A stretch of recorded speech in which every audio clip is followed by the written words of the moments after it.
برای مهاجرت به کشور کانادا مطمئن‌ترین راه اقدام از طریق سازمانی است در قلب تورنتو. سازمان امور مهاجرتی مهرانه طباطبایی با سالها تجربه درخشان در امر مهاجرت ایرانیان از سراسر دنیا به کشور کانادا از طریق سرمایه‌گذاری، تجاری، تخصصی و دانشجویی. مهرانه طباطبایی نامی آشنا در مهاجرت به کشور کانادا. سالها تجربه، تخصص و هزاران پرونده موفق ما تضمینی است برای مهاجرت شما از طریق این سازمان.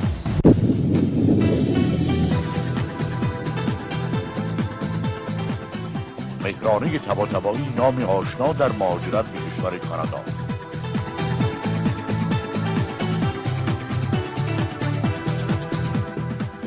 تلفن‌های تماس 416 490 1931 416 490 1612 و فکس شماره 416 490 1295.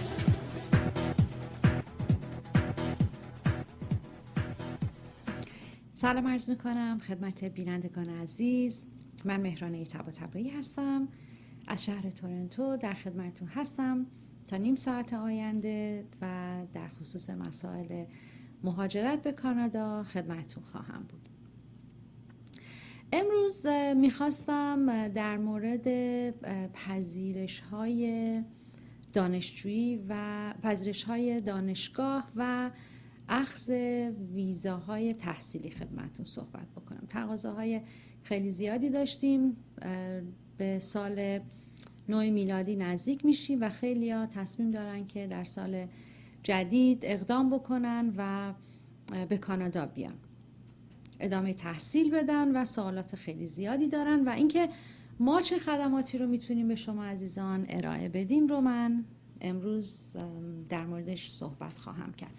البته قبلا من در این مورد صحبت کردم خدمتتون، ولی کن در رابطه با همون برنامه قبلی که من داشتم دوستان روی یوتیوب یا روی سایت ما مطالب رو دیدن و گوش کردن و سوالات بیشتری براشون به وجود اومده که ایمیل های زیادی برای ما فرستادین و من میخواستم امروز در این مورد با شما عزیزان صحبت بکنم. بنابراین اگر جایی از صحبت های امروز من ممکنه که کامل نباشه و یا موردی باشه که در واقع بگم در صحبت قبلیم بوده، همیشه ویدیوهایی که من دارم، برنامه هایی که هست روی یوتیوب یا سایتمون، لینکدین، هر جایی که شما، فیسبوکمون، هر جایی که شما اونا رو مشاهده میکنین معمولا همشون یه موضوع دارن و موضوع اون ویزای تحصیلی بوده. امروز هم میذاریم ویزای تحصیلی شماره 2 که بتونید همینطور اینا رو دنبال بکنید و سوالاتتون امیدوارم که پاسخ داده بشه. در مورد از اینجا شروع میکنم که از محل‌هایی که میتونید درس بخونید مورد قبول واقع میشن، چرا مورد قبول هستن، هدفتون چی هست و به کجا خواهید رسید. دولت کانادا در گذشته هر در واقع محل آموزشی رو که متقاضی‌ها در اون درس میخوندن و مدرک داشتن، بعدش میتونستن حالا به نحوی که قوانین قبلی و گذشته بود تقاضای اقامت بکنن و شاید برای تحصیلاتی که داشتن اینجا امتیاز میگرفتن. اگر اشتباه نکنم از ماه جون یا خرداد 2014 یا سال 93 اگه اشتباه نکنم دولت خیلی تغییرات رو در زمینه پذیرش تحصیلی و محل‌های مراکز آموزشی رو داد. تغییراتی رو که داد ما خیلی نمیخوایم وارد اون تغییرات بشیم، فقط من میام توضیح میدم بهتون که امروز باید چه بکنید. تغییراتی رو که ولی داد این شد که یک سری از دانشگاه ها رو و یا مراکز آموزشی رو فقط لیست داد و گفت اگر متقاضی یا یک دانشجو در یکی از این مراکز تحصیل کرده باشه میتونه ویزای کار بگیره. اگر در یکی از این مراکز تحصیل کرده باشه میتونه اقامت وقتی تقاضا میکنه امتیاز اون رو بگیره. بنابراین زمانی که ما میخوایم برای شما پذیرش بگیریم، مطمئن میشیم که از مراکز آموزشی برای شما پذیرش بگیریم که در اون لیست وجود داشته باشه اون مرکز آموزش. دولت اومد امکانات خیلی زیادی رو برای افرادی که از طریق تحصیلی به کانادا میان گذاشت، مثل اینکه برای یک سری از فارغ التحصیلان به طور مثال اگر شما پذیرش میگیرید در مقطع فوق لیسانس به کانادا میایید و اینجا تحصیل میکنید، بعد از اینکه درستون تموم شه برای بعضی استانها میتونید که تقاضای اقامت بکنید. اگر برای دکترا بیاید اینجا بعد از اینکه 2 سال تحصیل بکنین میتونین تقاضای اقامت بکنین. بنابراین این امکانات رو دولت گذاشت به این معنی که راه برای اخذ پذیرش و آوردن متقاضی به کانادا باز هست. ممکنه که سفارت در بعضی موارد با صدور ویزاها مخالفت بکنه، ولیکن بسیار ساده تر و سهلتر هست در حال حاضر پذیرش صدور ویزاها به نسبت گذشته. در واقع دولت کانادا سیاست‌های امروزش بر این مبنا هست که دانشجوهایی که افرادی که در کانادا تحصیل میکنن و در کانادا کار میکنن، هم تحصیلاتشون بر اساس کانادا بوده، هم کارشون بر اساس نیازهای کانادا و بازار کانادا در واقع بوده و کار اینجا رو یاد گرفتن، راحت‌تر موفق میشن، سریعتر و بهتر به اهداف خودشون میرسن و موفق‌تر میشن و راحت‌تر کار پیدا میکنن. به علاوه اینکه کارفرماها رضایت بیشتری رو دارن از افرادی که اینجا درس خوندن و کار کردن و همونطور که هممون میدونیم هر کشوری همیشه منافع خودش رو در نظر میگیره. منافع اقتصادی کانادا هم در این هست که افرادی رو بیشتر بپذیره که برای اقتصادش مفید باشن. بنابراین راه رو خیلی بازتر میذارن برای افراد اگر بخوان بیان اینجا در مقاطع لیسانس، فوق لیسانس و دکترا تحصیل بکنن. ولی این به این معنی نیست که اگر کسی بخواد یه دوره فنی یا تکنیکال رو برای 2 سال مثلا در یک کالج بگذرونه براش ویزا صادر نمی کنن، یا یک دوره هنری رو اگر بخواد بگذرونه براش ممکنه که ویزا صادر نکنن. اینجور نیست. همه این امکان رو دارن که اپلای بکنن، همه این امکان رو دارن که پذیرش بتونیم ما براشون بگیریم. صدور ویزاها رو سفارت تصمیم میگیره و سعی میکنیم که پرونده ها اینقدر کامل باشن که افسر هم ایرادی روی اون پرونده ها نگیره و حتی المقدور ویزاها رو صادر بکنه. و اما اینکه چه زمانبندی هایی ما داریم برای تقاضای پذیرش های تحصیلیمون و کی باید اقدام بکنیم و ما چی کار میتونیم برای شما بکنیم. ما پذیرش رو در تمامی مقاطع از کالج، دبیرستان، کالج، دانشگاه در مقاطع لیسانس، فوق لیسانس و دکترا میتونیم برای شما بگیریم. هر کدوم اینا یه زمانی دارن. به طور مثال اگر ما پذیرش تحصیلی برای مقطع دبیرستان بخوایم بگیریم، بهتر هست که الان اقدام بکنیم. به دلیل اینی که مهر ماه زمان شروع سال تحصیلی هست، در ایران اینجا سپتامبر هست. بنابراین میبایستی از امروز اقدام بکنیم، بدونیم کدوم مدرسه میخوایم، مدارک چی میخوایم، به هر حال اقداماتمون رو بکنیم. برای کالج یک کمی متفاوته. کالج ها معمولاً در ماه ژانویه، همچنین می یا اردیبهشت و مهر ماه پذیرش میدن. بنابراین برای کالجا ما یک کمی دستمون بازتره از نظر زمان تقاضای پذیرش و همچنین زمانی که برای ویزا میخوایم اقدام بکنیم. معمولا یه زمان کافی ما باید داشته باشیم که بتونیم تقاضای ویزامون رو به سفارت بدیم. بنابراین کالج باز زمانش متفاوت هست. برای لیسانس باز فرق میکنه. بعضی از دانشگاه ها، بسیاری از دانشگاه، میتونم بگم 99% دانشگاه ها پذیرش هاشون رو برای اول مهر به اول مهر یا سپتامبر به سپتامبر میدن. بنابراین میبایستی که از الان شما در فکر باشید و امتحان زبان اگر نیاز دارید، مدارکتون باید ما بفرستیم برای ارزیابی، یا اینکه بیشتر با همدیگه مشورت داشته باشیم، خصوصا افرادی که در زمینه‌های هنری میخوان اقدام بکنن چه مدارکی رو بفرستن که زمانهایی رو که میخوایم تقاضا بکنیم در واقع اون پورتفولیوی شما آماده باشه که بتونیم به موقع اون رو ارسال بکنیم. برای افرادی که بسیاری از افراد که از طریق هنرپیشگی یا در واقع بازی و فراگیری برای تئاتر رو هنرپیشگی میخوان بیان، چون یه آدیشنی هست که یه مسابقه هست که همه باید اونجا شرکت بکنن و از اون میون گزینش بشه، اونها هم الان باید اقدام بکنن.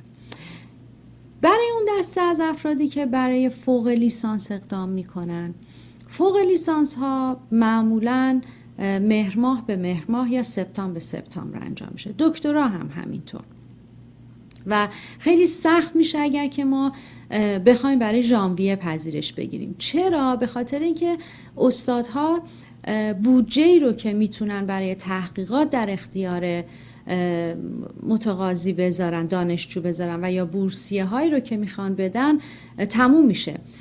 هزینه ها رو در واقع تقسیم بندی هاشون رو میکنن و وقتی که هرچی به دیرتر اقدام میکنیم بودجه های اینا کمتره و اینکه ما بتونیم برای شما بورسیه بگیریم شانسمون میاد پایین تر. بنابراین هرچی زودتر اقدام بکنیم که بدونید که ما چه مدارکی میخوایم، شانس قبولیمون و اینکه بتونیم بورسیه براتون بگیریم برای مقاطع فوق لیسانس و دکترا. هر چی زودتر اقدام بکنیم بهتر. اگه اجازه بدین خطامون رو پاسخ بدم، برمیگردم ادامه این صحبتم رو میگم خدمتتون. سلام عرض میکنم، طباطبایی هستم، بفرمایید. خواهش میکنم. خانم سلام عرض میکنم. خیلی خوشحالم و برنامه‌های شما رو دنبال میکنم. خانم طباطبایی بسیار ممنون از راهنمایی‌هاتون. خواهش میکنم. و کاملا شناخت دارم از اینکه چقدر نسبت به کلاینتاتون محبت دارید و در نهایت سعی و کوشش انجام میدید و در کمترین زمان واقعا اینا به ثمر میرسه کارشون از طریق شما. و واقعا تبریک میگم بهتون. چقدرم خوشحالم که در بهترین برنامه‌های خانم احمدی هستید و واقعا ما رو خوشحال میکنید که این اطلاعات کامل رو به ما میدید و راهنمایی میکنید. خواستم از حضورتون خیلی تشکر کنم و از گردانندگان تلویزیون و رادیو هم سپاسگزاری کنم. با دفتر شما آشنایی دارم، خیلی خوب کارهای مردم انجام میدید و در نهایت صحت و به قول معروف فوریت و با کمترین قیمت ها که نمیتونم الان پشت خط بگم، ولی خواستم بهتون تبریک بگم. بسیار از لطفتون ممنون هستم و برنامه‌هاتون کامل دنبال میکنم. خواهش میکنم. مرسی از شما. من سپاسگزارم. خیلی لطف کردید. سپاسگزارم. مرسی از شما. خدا نگهدار. خدا حافظ. خیلی لطف کردین. مرسی. ممنونم از اینکه انقدر لطف داشتین. و اما در مورد افرادی که از طریق فوق لیسانس و یا دکترا میخوایم برشون اقدام بکنیم. اگر برای فوق لیسانس میخوایم اقدام بکنیم، خدمتتون عرض بکنم که اگر نمراتتون خیلی بالا باشه در مقطع لیسانس، خیلی از افراد هستن که فوق لیسانس دارن ولی مجددا برای فوق لیسانس میخوان اقدام بکنن. اگر نمراتتون خیلی بالا باشه شاید بتونیم، اگر نمره زبانتون خیلی بالا نباشه شاید بتونیم براتون پذیرش بگیریم. ولی اینو دقت بکنید که نمره زبان آیلتس برای دانشگاه آکادمیک لازم داریم و نمره خوبی هم میخوایم. برای مهاجرت شما نمره زبان رو جنرال نیاز دارید، ولی برای پذیرش ما آکادمیک میخوایم ازتون و نمرتون هم باید بالا باشه. بنابراین اگر قصد ادامه تحصیل در کانادا دارید شروع به فراگیری زبان انگلیسی بکنید. وقتی شما اکادمیک رو یاد بگیرید و امتحانش رو بدین و نمره قابل قبول و قابل پذیرش رو برای دانشگاه در مقطع فوق لیسانس و یا دکترا داشته باشید، مطمئن باشید که اگه برای اقامت هم اقدام بخواید بکنین، جنرال امتحانش رو باید بدین، حتما نمره خیلی بهتری کسب میکنید، به خاطر اینکه اکادمیک به مراتب مشکل تر از امتحان جنرال هست. بنابراین روی این مسئله خیلی دقت بکنید. ما ریز نمرات شما رو لازم داریم، به علاوه یه سری نامه از استادهای قبلی شما که بخش پذیرش تحصیلی ما کاملا به شما در مورد این مدارک و اینکه نامه ها چگونه تهیه بشه به شما توضیح خواهند داد. بجاست که یک بار دیگه یادآوری بکنم که بخش ما در زمینه پذیرش های تحصیلی که از دانشگاه ها کمک میکنن، خودشون تحصیل کرده های کانادا هستن.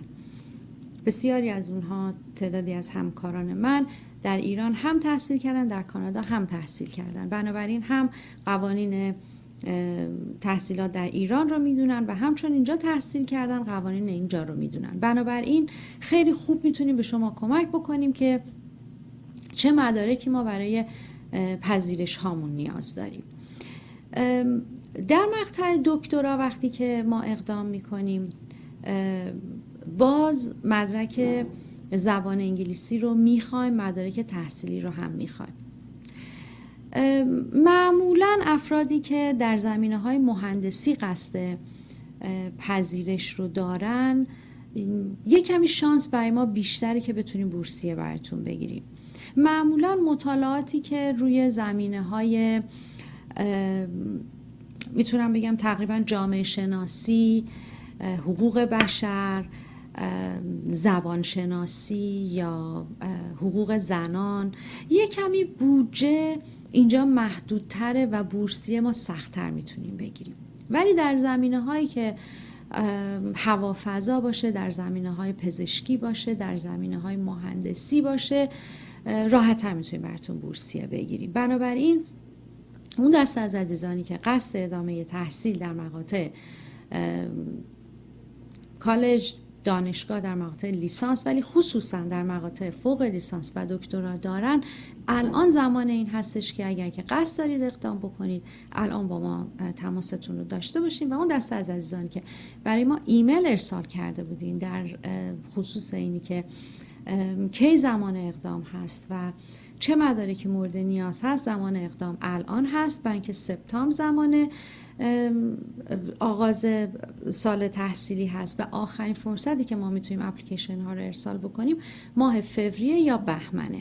بنابراین ما به ماه ژانویه داریم نزدیک میشیم، 2 ماه فرصت داریم که بتونیم مدارک رو جمع آوری بکنیم و ماه نیمه اول ماه فوریه ما باید تقاضاهامون رو ارسال کرده باشیم که بتونیم پذیرش بگیریم و ترجیحاً بتونیم بورسیه بگیریم.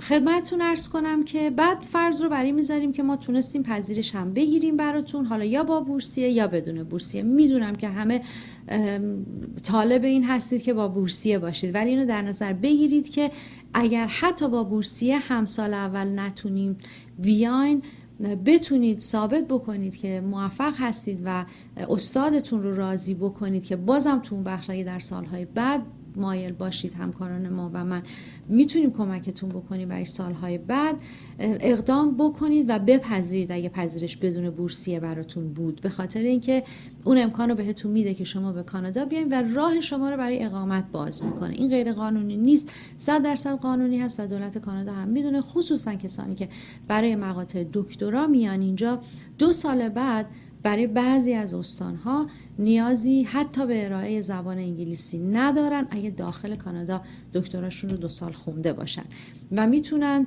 مثلا برای اونتاریو تقاضای اقامت بدن در حال حاضر بدون اینکه نمره زبان بخوایم براشون ارائه بدیم. موکلین زیادی داریم که حالا یا از قبل خودمون بهشون کمک کردیم اومدن در این مقطع دارن تحصیل میکنن، یا افرادی که به هر حال میدونن ما رو شناختن از این طریق ما برشون اقدام میکنیم بسیار روش مناسبی است. بنابراین تا این قانون هست و شما هم اگر واجد شرایط میشید و قصد دارید که اقامت کانادا رو بگیرید و در این مقاطع تحصیل بکنید، الان زمان اقدام هست. حالا ما فرض رو بر این میذاریم که پذیرش گرفته شد، چه با بورسیه و چه بدون بورسیه، و ما پرونده رو میخوایم ارسال بکنیم برای صدور ویزا و تقاضای ویزا بدیم. در اون بخش مهم این هستش که متقاضی بتونه ثابت بکنه که هزینه های خودش رو اینجا میتونه بده. حالا اگر که در هر مقطعی در دبیرستان میخوان بیان، زیر سن 18 هستن، چه شرایطی دارن؟ خب کاملا متفاوته. اگر در مقاطع کالج میخوان تحصیل بکنن، یه شرایط خاص دیگه ای هست.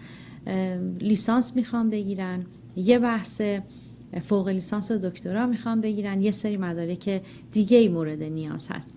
من همیشه توی برنامه هم خدمت شما عزیزان عرض کردم که از ما لیست میخواین، ما لیست آماده ای نداریم. شما وقتی که موکل ما میشید شرایطتون رو ما سوال میکنیم، میدونیم از مدارکی که میخوایم خیلی خلاصه برای ما ارسال بکنید، بعد ما لیست کامل رو میدیم که مناسب حال شما باشه و بتونیم کمک بکنیم که شما ویزاتون رو بخوایم بگیرین. بنابراین مطلبی که مهم هست این هستش که وقتی که ما پذیرش رو میگیریم و میخوایم پرونده رو برای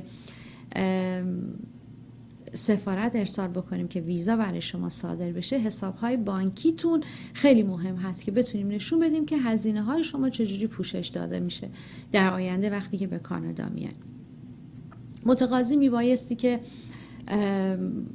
اگر ازش بخوان که آزمایشات پزشکی بده، آزمایشات پزشکی بده و بیماری نداشته باشه، خصوصا بیماری‌های واگیردار، بیماری نداشته باشه و همچنین مشکل پلیسی و امنیتی نداشته باشه که عدم سوء پیشینه رو هم خواهیم خواست. به علاوه یه ارسال عدم سوء پیشینه، دولت خودش هم یک چکی امنیتی میکنه که امیدواریم که متقاضیان اونجا هم مشکلی نداشته باشن و از این جهت هم موردی نباشه و ویزاهاشون صادر بشه.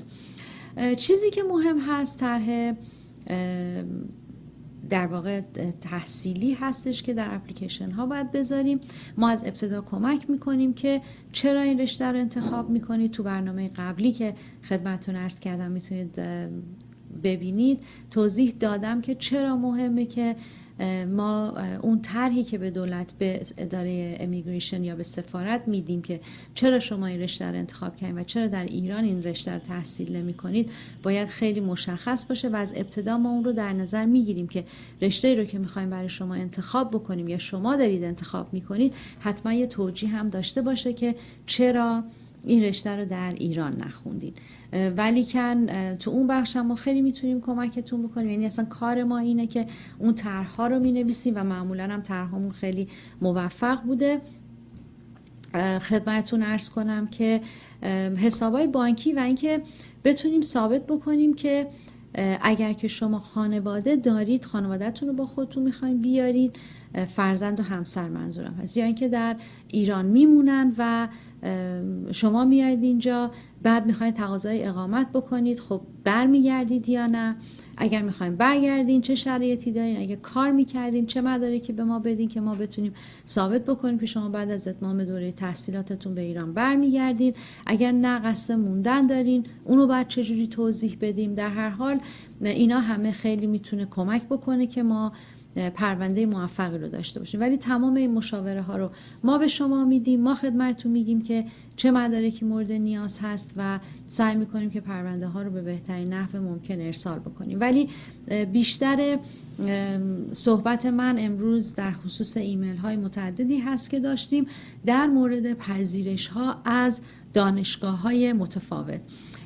اگر که تعدادی از افراد بودن که داخل کانادا هستن برای ما ایمیل ارسال کردن و میخوان که از اینجا ما براشون پذیرش بگیریم، اگر که داخل کانادا هستید حتی پذیرشی که ابتدا گرفته بودین شرطی بوده به خاطر اینکه اون دوره رو بگذرونین تا بتونین دوره تکمیلی رو بگذرونین، اون افراد هم میتونن از داخل کانادا تقاضای پذیرش بدن. یکی از سوالایی که کرده بودید این بود، بله میشه تقاضای پذیرش تحصیلی رو، ویزاش رو در واقع از سفارت برای شما هم که شرطی اومدین اینجا بدیم و ویزا بگیرید که درستون رو ادامه بدید. برای اون دسته از افرادی هم که برای مدت کوتاهی میان، برای 6 ماه یا کمتر میخوان اینجا درس بخونن، اون هم یکی از سوالاتی بود که گفته بودم پاسخ میدم.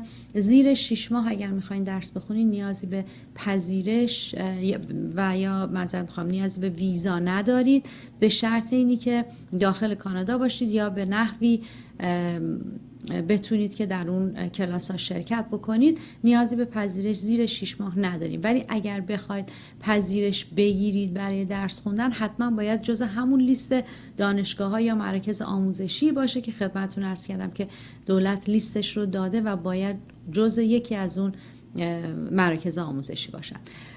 و همچنین خدمتتون عرض کنم که فکر میکنم همه مسائل رو خدمتتون توضیح دادم و اینکه اگر که پذیرش بگیریم در مقاطع مختلف اجازه تحصیل هم بعد از اون دارید. اگر در یکی از این مراکزی که خدمتتون عرض کردم تحصیل کرده باشین، حداقل برای 8 ماه به اندازه همون مدت به شما ویزای کار میدن.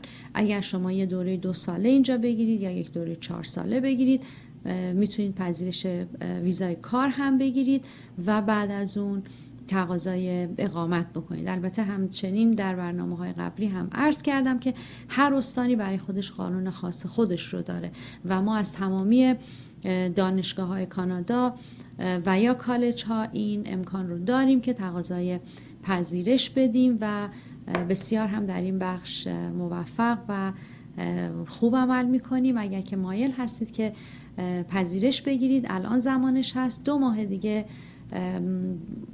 زمان پذیرش برای بسیاری از مقاطع تحصیلی تموم میشه، خصوصا رشته های در در مقطع فوق لیسانس و دکترا.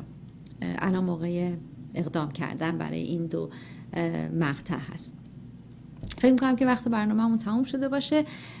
من فردا مجددا در خدمتتون خواهم بود ساعت 3 بعد از ظهر به وقت تورنتو و یا اگه اشتباه نکنم 11:30 شب به وقت ایران در خدمتتون خواهم بود. سعی میکنم که در مورد اکسپرس انتری ها خدمتتون صحبت بکنم و یا افرادی که از طریق نیروی تخصصی میخوان بیان کانادا در این مورد صحبت کنم، چون ایمیل های زیادی رو داشتیم و فرصت نکردم امروز در این مورد صحبت کنم.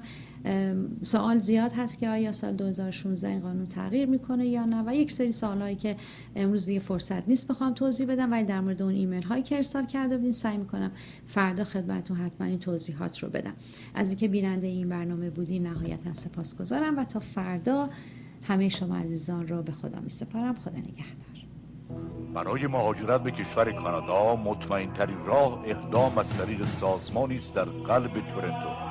سازمان امور مهاجرتی مهرانه طباطبایی با سالها تجربه درخشان در امر مهاجرت ایرانیان از سراسر دنیا به کشور کانادا از طریق سرمایه‌گذاری، تجاری، تخصصی و دانشجویی.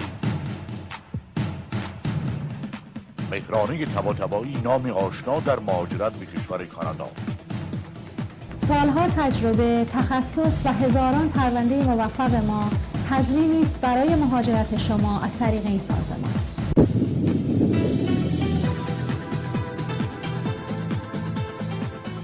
مهرانه طباطبایی نام آشنا در مهاجرت به کشور کانادا.